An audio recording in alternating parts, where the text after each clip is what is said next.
Hello friend, good morning, welcome back to our new blog. আশা করি তোমরা সবাই খুব ভালো আছো। আমিও ভালো আছি। এই সকাল সকাল সমস্ত কাজকর্ম করেছি। ছেলে বর খেয়ে কাজে চলে গেল। মানে আমি খেতে যাব এই মাত্র দিদির ফোন এসছে। সকালবেলা তো মানে জামাইবাবু কাজে চলে গেছে, সকালবেলা আজকে কাজে চলে গেছে। আর দিদির মেয়ে তো নেই এখানে, ও তো বাইরে থাকে। যাই হোক, দিদি পুজো দিচ্ছিলো, পুজো দিতে দিতে হঠাৎ বলে ওর গলা টলা শুকিয়ে গেছে আর মাথা মাথা ঘোরাচ্ছে, ঘাম। সঙ্গে সঙ্গে ওখান থেকে এসে বলে ঘরের মধ্যে, ঘরে কেউ নেই, ও একা। কোনো রকমে ফোনটা নিয়ে আমাকে একটা ফোন করেছে, বলছে একটু তাড়াতাড়ি আয়, আমার শরীর কেমন জানি করছে। মানে হাত পা বলে অস্থির অস্থির করছে, ঘামছে রীতিমতন, আর গলা শুকিয়ে যাচ্ছে। আমার ছেলে তো শোনা মাত্রই আগে দৌড় মেরেছে, পড়তে পড়তে খিচে দৌড়, দাদা আমার ছেলে নেই, খিচে কী হলো মুন্নার আগেই দৌড় মেরেছে। এখন আমি যাচ্ছি, এই যে রেডি হয়ে গেছি। এখনও যদিও আমি রান্নাবান্না কিছু বসাইনি, এখন বসাতাম, কিন্তু ফোন করেছে, এখন আমাকে দৌড় মারতে হচ্ছে। যাই গিয়ে দেখি কী অবস্থা হয়েছে। যাওয়ার সময় আমি ছেলেকে আবার বললাম ওআরএসের প্যাকেট আর 2-3টে সরবিটের ট্যাবলেট নিয়ে যেতে বললাম, যে এগুলো কিনে নিয়ে যা, তারপরে আমি যাচ্ছি। এই এখন আমি বেরোচ্ছি, ঘরে কিচ্ছু হয়নি। আমি হাসুরকে বললাম যা পারো সেদ্ধ ভাত করে খেয়ে নাও, কিছু করার না। আগে তো গিয়ে দেখি ঘরে তো কেউ নেই, ও একা পড়ে রয়েছে। ঠিক আছে, আমি যাই, আবার ওখানে গিয়ে দেখছি কি হয়েছে ওর। এই দিদিবাড়িতে চলে এসেছি, এখন নিয়ে যাচ্ছি ডাক্তারের কাছে। সরবিটের ট্যাবলেটটা খেয়েছে, আর মাথা বলছে ধরে রয়েছে, পিছনটা দিয়ে ভার ভার লাগছে। এখানে ডাক্তার বসবে, এখন নাম লেখাটা হয়ে গেছে। এখন যাই, এখন গিয়ে ডাক্তারের কাছে গিয়ে দেখিয়ে নিয়ে আসি একবার, প্রথম থেকে দেখানো ভালো। এখন বেরোচ্ছি, ছেলে ঘরে রয়েছে, থাক, আমি আর আমার দিদিকে নিয়ে আমি চলে যাচ্ছি। ঠিক আছে,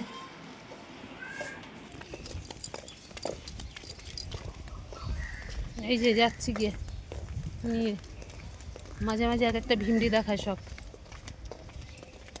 যাই গিয়ে দেখিয়ে আসি, মানে আমি দেখাবো না, মানে নিয়ে যাই, ডাক্তারকে দেখুক কি বলছে।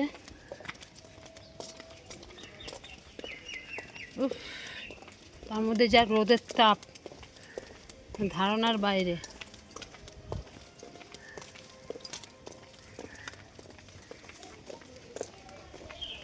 যাচ্ছে ভিক্টোরিয়া। এই চলে আসলাম আমরা ডাক্তারের চেম্বারে। ডাক্তারবাবু এখন আসেনি, আসবে, বসে রয়েছে।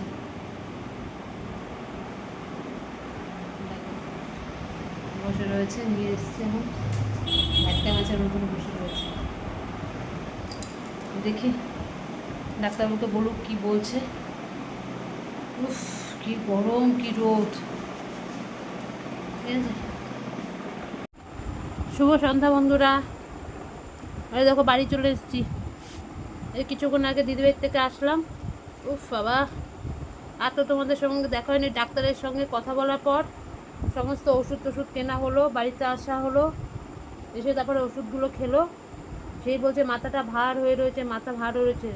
ডাক্তার সমস্ত কিছু দেখে বললো প্রেশার প্রচুর বেড়ে গেছে, প্রচুর প্রেশার বেড়ে গেছে, আর গ্যাস হয়ে গেছে, গ্যাস ফর্মটা করেছিল, ওই জন্য এই অবস্থা। যাই হোক, প্রেশারের ওষুধ আবার চেঞ্জ করে দিল, 3 রকমের ওষুধ টষুধ দিল, সব রান্না হয়েছে, খেয়েছে। দুপুরবেলা একদম পুরো সেদ্ধ ভাত আমরা সবাই খেয়ে নিয়েছি, আলু সিদ্ধ ভাত ঘি টি দিয়ে খেয়ে নিয়েছি। উফ, তারপরে বিকালবেলা আসলাম বাড়িতে। আমি যদি কোনো অসুবিধা হয় আমাকে চলে আসতে হলো, ছেলের পড়া আছে, স্কুল আছে, আমি থাকতেও পারছি না, কী করছি। আমি নাইট ডিউটি নাই, ডে ডিউটি ছিল, রাত্রেবেলা চলে আসবে, তাও একটা ভালো। যদি নাইট ডিউটি থাকতো সারা রাত একা, তাহলে তো আমাকে থাকতেই হতো। এবার যাই হোক, আসলাম, এসে উনি তো আমার শাশুড়ি তো একটুখানি সেদ্ধ ভাত করেছে, ওই খেয়ে নিয়েছে। এখন আবার আটা মাটা মাখলাম, দেখো হাতার মধ্যে আটা সব মেখেছি। এখন রুটি করি, রুটি তরকারি করি, রাত্রেবেলা আমরা ওই খেয়ে নিই। মানে কি অবস্থা, একে তো গরম, তার মধ্যে এরকম। এখনও ফোন করা হয়নি, এখন আরেকবার ফোন করব, দেখি বলে কীরকম আছে না আছে। একা না ঘরের মধ্যে টেনশান হয়, মেয়েটা থাকলেও না হতো, মেয়েটাও তো নেই, এই জন্য। দেখি আরেকবার ফোন করব। ছেলে তো বারবার বলছে মা মুন্নাকে ফোন করো ফোন করো, আমি দাঁড়া করছি, আটাটা মেখে নিই, তারপর করছি। এই এখন আবার ফোনটা করে নিই। উফ, মানে এক একটা সময় এক একটা দিন এমন যায় না, মানে কি বলবো। ঠিক আছে, এখন যাই গিয়ে রুটিগুলো করি। রাত্রেবেলা তো কিছু তো খেতে হবে, দিনের বেলা না হয়ে গেছে কোনো রকমে। ঠিক আছে, দেখতে থাকো। থেকেই গরম।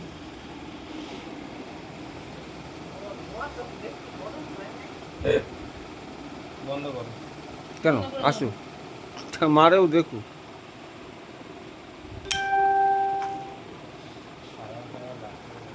এই যে কাঁঠাল ছুলালাম, যদিও আমার এরকম গলা কাঁঠাল পছন্দ না, খাজা কাঁঠালটা বেশি ভালো লাগে। এই যে এক বাটি হয়েছে, এই যে কাঁঠাল। এখন এই কাঁঠালের বিচিগুলো তো ফেলাবো না, বিচিগুলো খেতে হেভি টেস্টি। এই বিচিগুলোকে সব ছুলিয়ে ছুলে এই যে সব রেখে দেবো। কাঁঠালের থেকে বিচির দানাগুলো বেশ বড়, কাঁঠালের দানাগুলো এই যে সব ছোলাচ্ছি। কত বড় বড় দানা বাবা! কাঁঠালটা নষ্ট হয়ে যাচ্ছে, ছোলানো আর হচ্ছে না। ঠিক আছে, এটা পুরোটা ইয়ে করে নিই, ছুলিয়ে এই দানাগুলোকে সব বার করে দিই, না তো এটা আবার দানা খেতে পারবে না, মুখের মধ্যে পড়বে।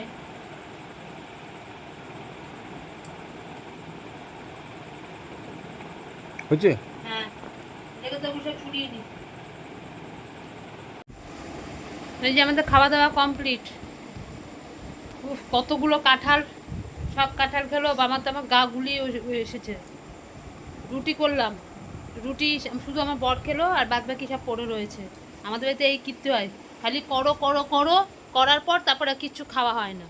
এই হয়েছে ব্যাপার। ওই আমার ছেলেও খেলো না, কোনো রুটি রুটি কিচ্ছু খেলো না। আমার বর খেলো, 4টে পরোটা করে দিয়েছিলাম, 4টে পরোটা খেলো, ব্যাস ওই খেয়ে নিল। আর আমরা তো ওই একটুখানি আম টাম খেলাম, একটুখানি কাঁঠাল মুখে দিয়েছি, আমার পেট ভার হয়ে গেছে, আমিও কিছু খাইনি, ছেলেও কিছু খাইনি। আমার শাশুড়ি আম দিয়ে মুড়ি দিয়ে তারপরে ওই খেলো, আবার কাঁঠাল খেলো, সব এগুলো খেলো, ব্যাস হয়ে গেল আজকের খাবার। মানে কী বলবো, প্রতিদিন খাবার নিয়ে এই অবস্থা। ঠিক আছে, আবার যাই আরেকবার দিদিকে ফোন করি, ফোন করে দেখি কীরকম আছে। এই একখানা চিন্তা মাথার মধ্যে একা একা থাকে, কি বলবো। ঠিক আছে, আবার পরে আসছি।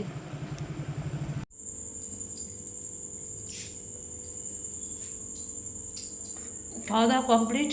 আর আজকে শরীরে একদম নিতে পারছি না, প্রচণ্ড শরীর টায়ার্ড লাগছে। আজকে যে অবস্থা হলো সকালবেলা, সবে আমি রান্না করতে বসবো, সময় দিদি ফোনটা করেছিল, ভাগ্যিস করেছিল, নাহলে কী হতো, ডাক্তারের কাছে আজকে ডাক্তারও বসেছিল, তাই নিয়ে যেতে পারলাম ডাক্তারবাবুর কাছে। আমি ছিল না, দিদির মেয়ে তো থাকে না, মানে কি অবস্থা, বাড়িতে লোক না থাকলে, একা থাকলে যে কি কষ্ট। আমি ছিলাম বলে সামনাসামনি, আমি তো দৌড় মেরেছি, ছেলে আগে দৌড় মেরেছে, ওষুধপত্র নিয়ে আগেও দৌড় মেরেছে, তারপরে আমি। ঠিক আছে, আজকের মতন ভিডিওটা এখানে শেষ করছি, কালকে আবার আসবো নতুন একটা ভিডিওর সাথে। আর আমার ভিডিও যদি তোমাদের ভালো লাগে, লাইক করো, শেয়ার করো, কমেন্ট করো, আর চ্যানেলটিকে সাবস্ক্রাইব করে দিও প্লিজ।